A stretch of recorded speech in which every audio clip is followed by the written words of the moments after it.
Hey everyone, welcome to the Everyday Human Podcast. My name is Easton Taverna. Each day I'll share a reflection written by me and inspired by literature, poetry, music, movies, video games, and more. And after that, I'll share a prompt for you to write your own reflection. Together, we'll explore what it means to be human. Every month, we'll walk a new path, taking a look at life, death, the universe, and everything in between. Thanks for coming along. I'm glad you're here.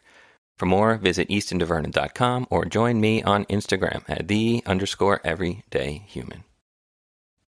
Hello everyone, it's February 13th. I hope you're having a nice day wherever and whenever you are.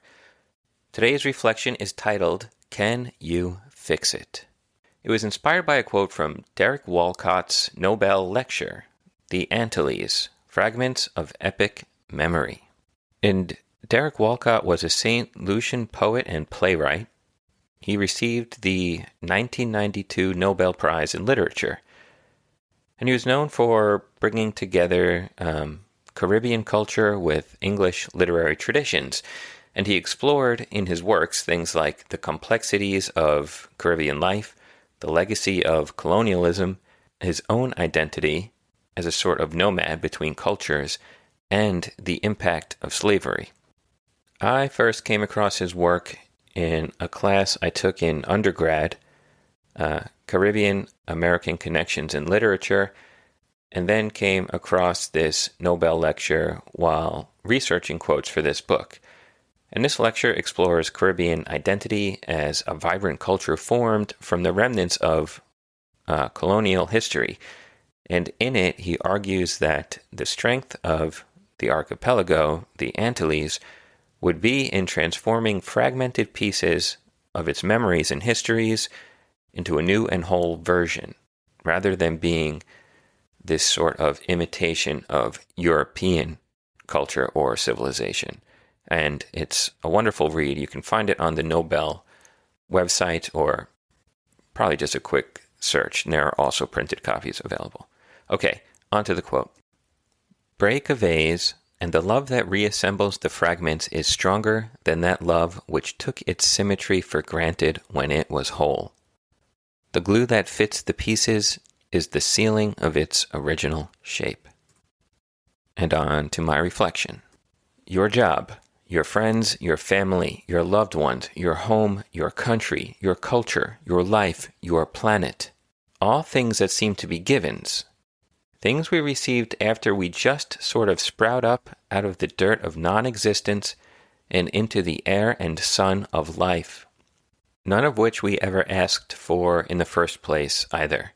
From the day we are born, like it or not, they are thrust upon us.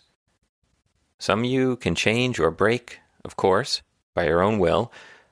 Some will change and break on their own, sometimes for good, sometimes for bad. But in any case, you never understand just how much you took it all for granted until it's changed, broken, or gone. But something lucky about being human, and it's a sort of superpower we have, is the ability to find something again that's lost, or to rebuild something that's broken. And sometimes, losing something or having something break on you is a lesson in disguise. It shatters the veneer of entitlement. It reminds you that nothing at all in your life is actually yours. None of it.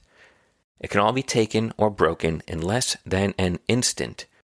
But when that happens, you're left with the choice. Will you quest to find it again? Will you pick up the pieces and rebuild, or will you leave them to fade and rot and return to the dirt? If you find that what's broken is something worth rebuilding in your life, you will find that the love and focus and determination that goes into picking up those pieces, cutting your hands in the process, dropping them again, and crudely gluing them back together to the point the visible scars have transformed it into something else entirely, is so much stronger, so much truer than the shallow and juvenile love you had for it in the first place.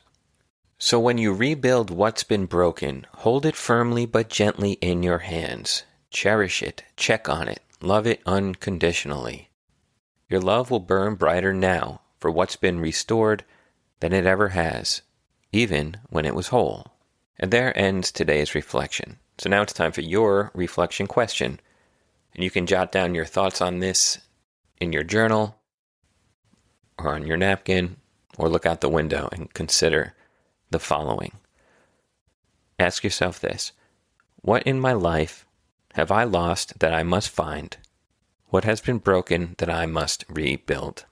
And if you are trying to rebuild something in your life, whether that is within you personally, a relationship, or something bigger, like perhaps society, or pieces of it anyway, starting small in your community, I hope you can find those pieces and put them back together with love into something stronger and new and beautiful. And that's it for today, February 13th. I'll be back tomorrow, February 14th, with another reflection. Have a good one and take care.